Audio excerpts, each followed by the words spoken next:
4500 साल पहले। क्या वाकई इंसानों ने बनाया था ये चमत्कार, या फिर इसमें किसी और का हाथ था? दोस्तों, बात हो रही है the great pyramid of Giza की। एक रहस्य, एक इतिहास जो आज तक सुलझा नहीं है। 147 मीटर ऊंचा और 4000 सालों तक सबसे ऊंची चीज़ कहलाना। इतने भारी पत्थरों को आखिर उठाया कैसे गया था? कौन थे वो लोग जो इसे बना गए? पिरामिड करीब 6 मिलियन टन वजनी था। हैरान करने वाली बात है, ना टेक्नोलॉजी थी ना मशीन, फिर भी पिरामिड बन गया। इतने भारी पत्थर 4500 साल से बिना गिरे खड़े। क्या वाकई ये इंसानों ने बनाया था या फिर किसी और ने? सोचिए, 4500 साल से ये पिरामिड हर मौसम झेल रहा है, धूप, बारिश, तूफान, सब कुछ, फिर भी आज तक गिरा नहीं। क्या ये सिर्फ एक इत्तेफाक है या इसके पीछे कुछ ऐसा है जो हम नहीं जानते? आखिर ये सब कैसे मुमकिन हुआ? चलिए इस वीडियो में समझते हैं।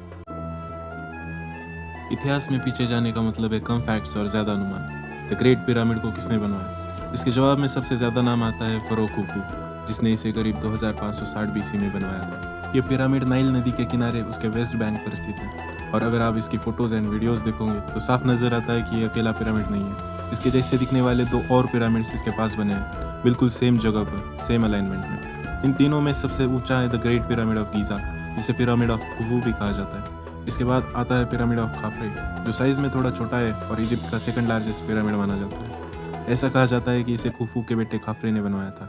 तीसरा और सबसे छोटा पिरामिड है द पिरामिड ऑफ मेनकौर, जो खाफरे के बेटे मेनकौरे ने बनवाया था। लेकिन उस जमाने में ये पिरामिड अकेले मोनूमेंट नहीं थे। इनके आसपास मौजूद है द ग्रेट स्फिंक्स, कई छोटे पिरामिड्स, बरियल टॉम्ब्स और दूसरी एंशियंट स्ट्रक्चर्स। रिकॉर्ड्स के मुताबिक इजिप्ट में टोटल 118 पिरामिड्स पाए गए हैं, अलग अलग साइज और शेप में। इनमें से कई पिरामिड्स टाइम और वेदरिंग की वजह से टूटकर मलबा बन चुके हैं, और बहुत कम ऐसे हैं जो अभी भी अच्छी कंडीशंस में मौजूद हैं। ये पिरामिड सिर्फ इमारतें नहीं थी, ये मकबरे थे। मिस्रवासी मानते थे कि मरने के बाद आत्मा एक नई यात्रा पर निकलती है। आफ्टर लाइफ के लिए ये पिरामिड बनाए गए। राजा साथ ले जाते थे वो सब कुछ जो उन्हें दूसरी दुनिया में चाहिए होता था, खाना, खजाना, हर वो चीज़ जो उन्हें चाहिए होती थी। मरने के बाद उनकी बॉडी को ममीफाई किया जाता था। ममीफाई एक ऐसी प्रक्रिया होती है जिसमें शव को सड़ने से बचाने के लिए पहले सुखाया जाता था, उसे जड़ी बूटियों से भरकर कपड़ों में लपेट दिया जाता था, और फिर उन मम्मियों को पत्थर की भारी ताबूतों में रखकर पिरामिड के अंदर दफनाया जाता था। इन पिरामिड्स के बनने का मकसद क्या सिर्फ मम्मी को दफनाना था, या फिर कुछ ऐसा जो हमारी समझ से परे है? और ये राज आखिर खुला कैसे? इसके पीछे 2-3 बड़े कारण हैं दोस्तों। पहला, कुछ पिरामिड्स की दीवारों पर अजीब और रहस्यमय लेख मिले, जिन्हें अब तक कोई पूरी तरह पढ़ नहीं पाया, पर लेकिन इन्हीं से कुछ अंदाजे लगाए गए। एक अंदाज ये भी था कि इन पिरामिड कब्रों का इस्तेमाल इन्हें दफनाने के लिए किया गया हो, लेकिन ग्रेट पिरामिड ऑफ गीज़ा में अब तक ऐसा कोई ठोस सबूत नहीं मिला है। फिर भी लोग अपनी अपनी थ्योरीज और कहानियां बनाते हैं। लेकिन अब बारी है उस सबसे बड़े सवाल की, जिसने सदियों से हर किसी को उलझा रखा है। इन्हें बनाया कैसे गया? ये सवाल आज भी हवा में तैर रहा है। आखिर इतने बड़े पिरामिड्स को इंसानों ने कैसे बनाया होगा? 147 मीटर ऊंचा ये ढांचा, जिसमें हजारों टन वजन के पत्थर, हर एक पत्थर जिसका वजन 2.5 से लेकर 80 टन तक था। सोचिए, बिना किसी धातु या औजार के इन पत्थरों को एकदम सटीक तरीके से काटा गया। ये अपने आप में एक अद्भुत कार्य था। फिर इन पत्थरों को एक के ऊपर एक कैसे लगाया गया? जब इन लोगों को पहियों का कोई भी नॉलेज नहीं था, तब इन्होंने इतने बड़े पत्थर आखिर पिरामिड्स के ऊंचाइयों तक कैसे पहुंचा दिए?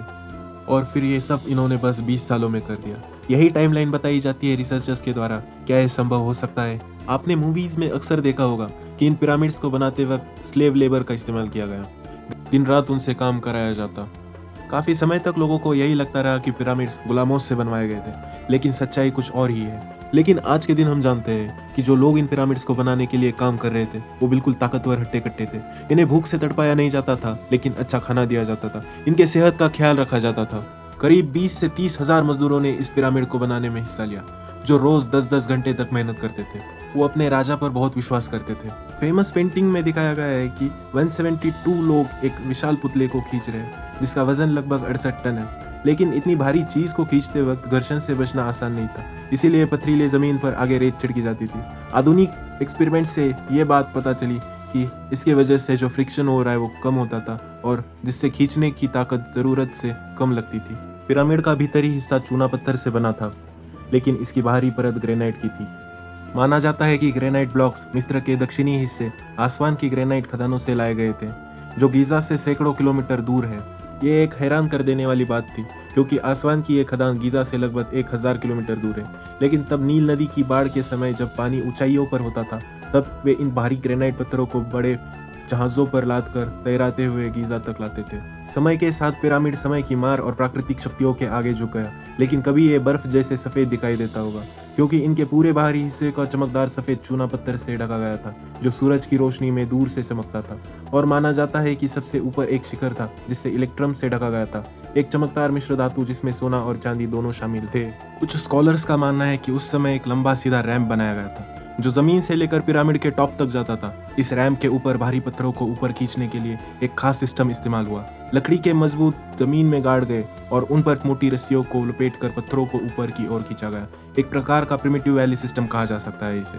कुछ लोगों का तो ये भी मानना रहा है, जैसे कि अमेरिका के पॉलिटिशियन बेन कार्सन, उन्होंने एक थ्योरी दी थी कि पिरामिड्स को जीसस के फादर ने बनाया था, जो कि बाइबल के जोसेफ थे। हालांकि ये दावा ऐतिहासिक तथ्यों और पुरातात्विक प्रमाणों से मेल नहीं खाता। Personal theory is that Joseph built the pyramids in order to store grain. Now all the archaeologists think they were. अगर इस बात को हम यहाँ सही मान ले तो ये बात भी गलत नहीं होगी कि इन पिरामिड्स को एलियंस के द्वारा बनाया गया होगा। हम यहाँ एक ज़रूरी बात जानते हैं कि पिरामिड की शुरुआती कुछ लेयर्स बिना किसी मोटार के, यानी बिना गारा लगाए, केवल पत्थरों को सटीक तरीके से प्लेस करके बनाई गई थी। और यही तो हैरानी की बात है, हजारों साल बीत गए, कई भूकंप आए, लेकिन फिर भी ये लेयर्स आज भी मजबूती से खड़ी है। वैसे इस मोटार को लेकर भी एक रहस्य है। वैज्ञानिकों को इसकी केमिकल कंपोजिशन तो पता है, लेकिन आज तक वे इसे पूरी तरह से रिप्रोड्यूस नहीं कर पाए। और अगर बात करें पिरामिड की आखिरी बाहरी लेयर की, तो वो बेहद फाइन क्वालिटी वाइट लाइमस्टोन से बनी थी। इसका मतलब ये हुआ कि अब सूरज की रोशनी इस पर पड़ती थी तो पूरा पिरामिड सफ़ेद वाइट कलर से चमकता था।